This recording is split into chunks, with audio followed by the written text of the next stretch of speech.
Thanks for watching and joining us. I'm Gabrielle Mediak. Every Monday morning, I put together a segment called On the Bright Side. This is where we explore all the good news, happenings, good eats, everything good happening in our area. And we want to share some of our favorites from the past couple of months with you.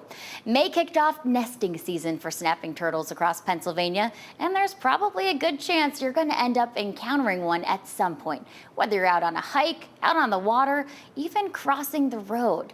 We're going to show you how a typical school day turned into an up-close experience with the world of reptiles. Where would you like us to sit? So we put a blue line and the kids may sit anywhere up to the blue line. Step by step, these turtles are making learning fun for students. These are the reptiles. How many of you guys love reptiles? Raise your hand. Well, we are going to have a lot of fun meeting a lot of reptiles. Are you ready to meet a lizard with a beard? Reptile enthusiast Jesse Rothaker brought his forgotten friends to Croix Creek Elementary in Hallam with the hopes of making these unique creatures more approachable. Because what do rat snakes love to eat? A lot of peanut butter and jelly sandwiches. It is the best job in the world when we walk into a school and we just see hundreds of kids and their faces just go like this and they have these big, beautiful smiles. I mean, to me, it just shows us that all of these amazing creatures that we share our planet with, I mean, they were put here for us to learn about, explore, and enjoy. It's a passion he's had for as long as he can remember. Ever since I was knee-high to a grasshopper, I was finding turtles and snakes and lizards and chasing after them to make them come back out. Everyone say worms and watermelon. He started Forgotten Friend Reptile Sanctuary to help reptiles in need and to educate the community. So they're going to be in our backyards, we're going to run into them on a walk, and so we need to learn how important they are, the things that they do for us, and the more we learn about reptiles, the more we'll learn to give reptiles a chance. He's been spreading awareness for the past 20 years, making in-school visits. Are you ready to see one of the largest turtles on Earth?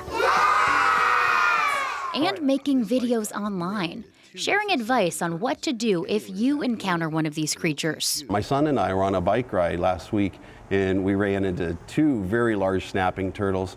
And so it was an opportunity for me, who's moved hundreds of snapping turtles, to teach my son now, age 14, how he can safely move a snapping turtle. So you grab that tail, that'll control him from spinning.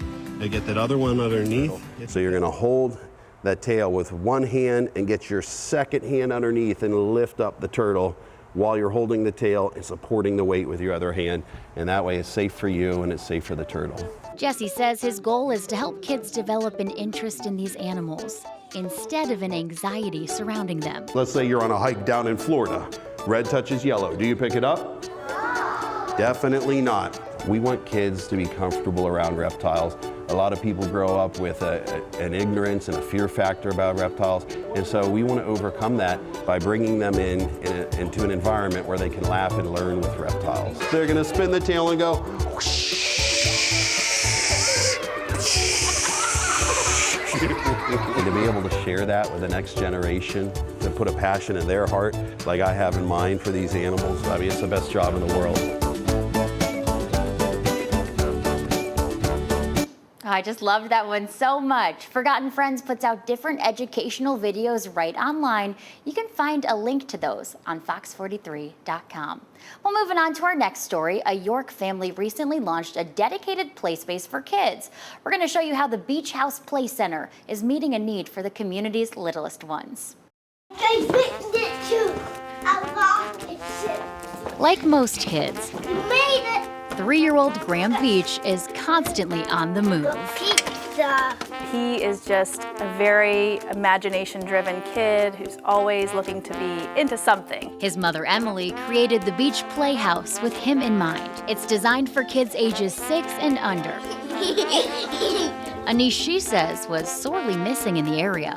We were looking for places to take him, I got it. and we really couldn't find anything for his age group that would be a safe place, a clean place, and something that would foster independent play. She and her husband believe they've created an environment where kids can explore He had sharp teeth. and also be engaged. Parents can bring their children to play in an imaginative way. And there's also some gross motor play too, so they can get their excitement out. We've got a slide, we've got a jumperoo. I'm jumping backwards. So they have kind of a good mix of both. while giving parents peace of mind.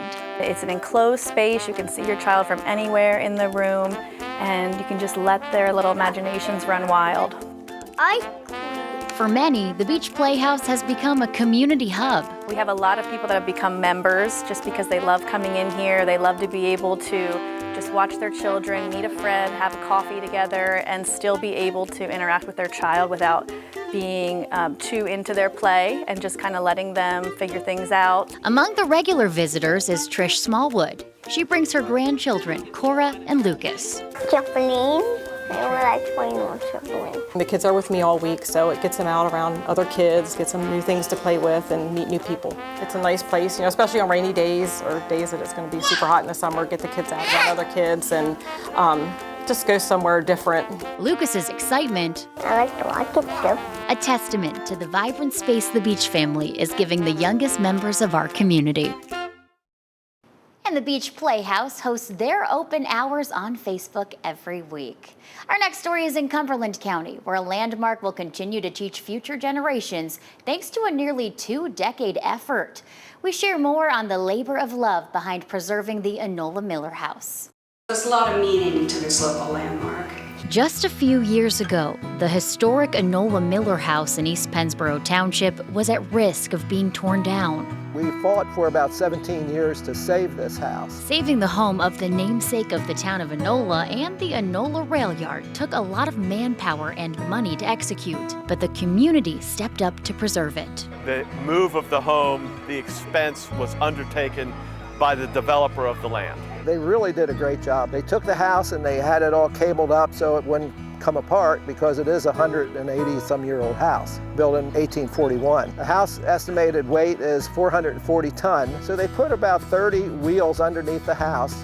They had a motor mounted on the front of the house, and they cut a road in through the fields, and really a guy walked up using a joystick, driving the house up through the fields. Now, just a third of a mile down the road from its original location, sits the officially preserved historic landmark at 51 Miller Street. The Historical Society of East Pennsboro now owns it and has opened it up for tours. This is a great day for us in the Historic Society, as well as the community, because we're using the house now as learning space. When you tour the house, you'll be able to see how people lived in the 19th century in a farmhouse of this type. There was no electricity, no heat, no indoor plumbing. It was a pretty Spartan existence, the kind of life that probably young folks today just could not essentially imagine. Members of the Historical Society hope their efforts allow the community and beyond to learn more about the life and legacy of the Miller family. History's important, and we want to make sure that we have that for generations to come. Certainly is important. Tours of the Enola Miller House are held on the second Saturday each month from 10 to 2 p.m. We'll be right back.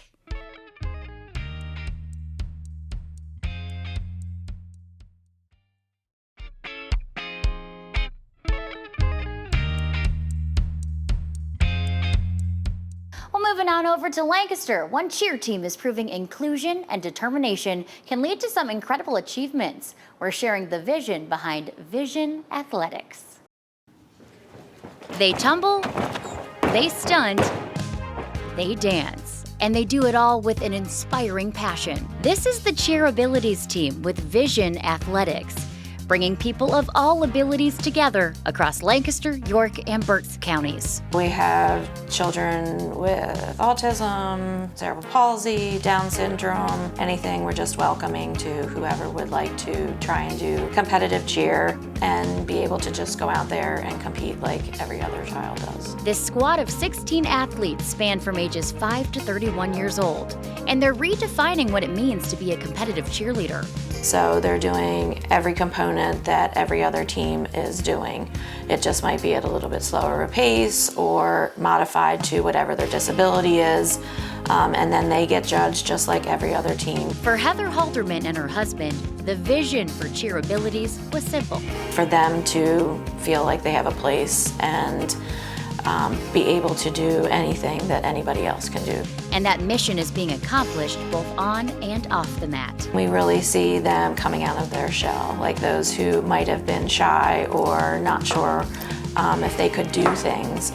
They actually come out of their comfort zone, also form those friendships that they can have beyond the walls of this place. Among these inspiring athletes is Emma Shaner. I can do a back walkover, a back handspring, almost my time. She says beyond those skills, it's the friendships that truly make a difference. Whenever I started, I didn't really have many people, but now I've been here for a little bit and I have made some friends with it and it's been really fun. Carly Long has been doing competitive cheer since she was 6. Now at 31, she found her place in the Vizion family. We always made my dreams come true because we are not just a dream, we are family. Before every performance, the cheerleaders share a special ritual. We're all in a circle and we put an arm in and we're 1, 2, 3 miracles. And we also pray before it. The team recently placing 3rd at an All-Stars competition, proving that with dedication, support, and heart, anything is possible. Well, we wish them a big congratulations. And if you're interested in learning more, or maybe even joining the team, you can find more information on fox43.com. Staying in Lancaster, the city is bringing the community more than just music. We're going to show you how a piano has given a new sense of purpose to people who are experiencing homelessness.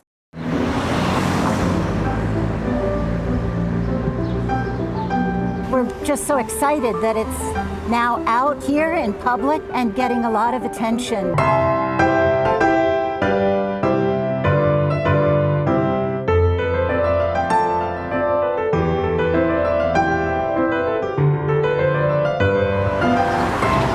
In the heart of Lancaster City, this bright painted piano sits quietly on Vine Street, but the impact it's making on the community is loud. Restored to be Restorers is all about change and transformation. And our guests are on a very intentional journey in our residential program to make changes in their lives. It was designed and brought to life by the Water Street Mission's residential program, which helps people who are experiencing homelessness. A guest in the art studio was working on a beautiful sketch of a butterfly, and then it all came together. The Music for Everyone program and the Water Street Studio offer anyone an outlet to get creative. Base of the piano is a scene of a woodland, very peaceful scene with trees growing up to the top, and that's where the life cycle of the butterfly is shown. And a space to be vulnerable. It's not just what's on the canvas or the piano. It's about how it makes others feel. Those involved say the piano carries much more than just music. It shares a story of transformation. Breaking through barriers, of realizing abilities that may have gone untapped and laying dormant for a long, long time, a lot like a caterpillar in a chrysalis. And they hope it'll inspire others to embrace their own creativity and to explore new opportunities. They're learning more about themselves, learning to take risks, learning to come up with creative ideas, and that creates a new sense of purpose.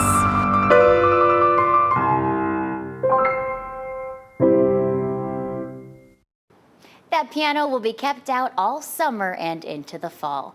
As always, if you have a bright idea or something positive you'd like to share, send me an email at gmediac@fox43.com. Well, that'll do it for today's look back at our On the Bright Side segment.